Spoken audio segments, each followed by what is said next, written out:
कहा, बच्चों तुम सभी सतलोक में थे और आप यहाँ इस काल के जाल में फंसे हुए हो।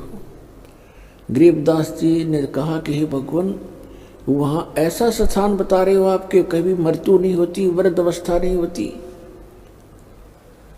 और वहाँ कभी सूखा नहीं गिरता, क्योंकि जिस समय गरीबदास साहिब जी छुडानी गांव में जन्मे थे वहाँ मरुस्थल जैसा पृथ्वी थी, मरुस्थल जैसी।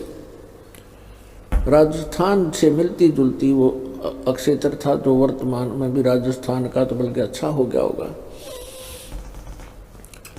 और वहाँ हर एक चीज का अभाव रहता था। वर्षा हुई तो खाने के गेहूं, खाने की ज्वार बाजरा हो जाता, गेहूं तो कभी देखा भी नहीं था। तो गरीबदास जी ने कहा कि वहाँ परमात्मा ने बताया कि वहाँ बिन बादल वहाँ वर्षा होए और असंख्य वहाँ पर जो है कहते हैं असंख्य सूर्य जितना प्रकाश रहता है, ना गर्मी है, ना पाला है, ना सर्दी है, ना गर्मी है। और सदाबहार पेड़ हैं, अंगूरों के गुच्छे लगे रहते हैं, प्रत्येक के महल के सामने पार्क हैं, फुहारे हैं, बहुत अच्छे बगीचे हैं और बहुत सुंदर पहाड़ हैं वहाँ के। यहाँ तो मिट्टी के पहाड़ हैं, वहाँ पर हीरे और मोतियों के पहाड़ हैं, सुंदर मिट्टी है, उसके अंदर फलदार सदाबहार पेड़ पौधे हैं। गरीबदास जी ऐसे सुन रहे थे जैसे वो आत्मा उनकी सतलोक में ही घूम रही हो। वो परमात्मा बताते जा रहे थे और वो कल्पना करते जा रहे थे। फिर परमेश्वर ने बताया कि वहाँ दूधों की, दहियों की और बेटा अमृत की दरिया बहती है, सरोवर भरे हुए हैं। तो गरीबदास जी ने कहा, क्या भगवान वो खराब नहीं होते? क्योंकि यहाँ तो दूध ऐसा है 2 घंटे रख दे गर्मियों में, फिर उसने गर्म करे तो फट जा, बांस उठ जा। तो वहाँ दूध के दरिया चलती हैं, दूध के भरे रहते हैं सरोवर, समुद्र, तो खराब नहीं होते। परमात्मा ने कहा, नहीं बेटा, वो अमर पदार्थ है। उदाहरण दिया परमात्मा ने कि जैसे ये गंगा आई है आपके भारतवर्ष में,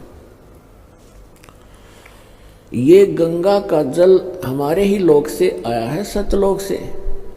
और एक ये एग्जाम्पल है आपके लिए, बुद्धिमान को संकेत ही पर्याप्त होता है। सतलोक से या गंगा आई, सबसे पहले आई शिव के लोक में, शिव के लोक से फिर आई विष्णु के लोक में सबसे, और फिर उसके बाद आई है इस पृथ्वी लोक पे। इसके आने का तरीका परमात्मा की रजा और उसका, अब उसको साइंटिफिक तरीके से किसी तरह लगा लो। वहाँ से नीचे आई, फिर वहाँ से नीचे वाष्प बनकर पृथ्वी पर आई, या हिमालय के ऊपर आकर के ये बर्फ रूप में विद्यमान हुई और हो ही रही है। हुई क्या, ये तो आ ही रही है, वहीं से चलकर आ रही है। और इस गंगा के पानी को आप रख लीजिए, चाहे 100 वर्ष रखो, ये खराब नहीं होता। और ये तो इसे लोक में जहाँ सब कुछ में तुरंत ही जीव चल पड़ते हैं। ये कितना सुंदर शरीर है, मृत्यु के उपरांत 2 दिन इसका अंतिम संस्कार ना करो, इसमें जीव पड़ जाएंगे सारे में। लेकिन उस गंगा के पानी में वो खराब नहीं होता, उसमें जीव नहीं होते।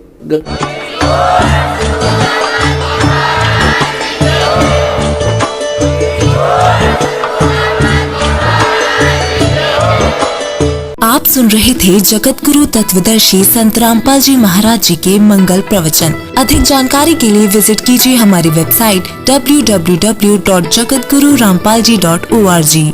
संत रामपाल जी महाराज जी के शुभ आशीर्वाद से पूरे विश्व भर में 500 से भी ज्यादा नाम दीक्षा केंद्र हैं, जिन पर संत रामपाल जी महाराज जी द्वारा ऑनलाइन निशुल्क नाम दीक्षा दी जा रही है। अपने नजदीकी नाम दीक्षा केंद्र का पता करने के लिए संपर्क करें 8222880541।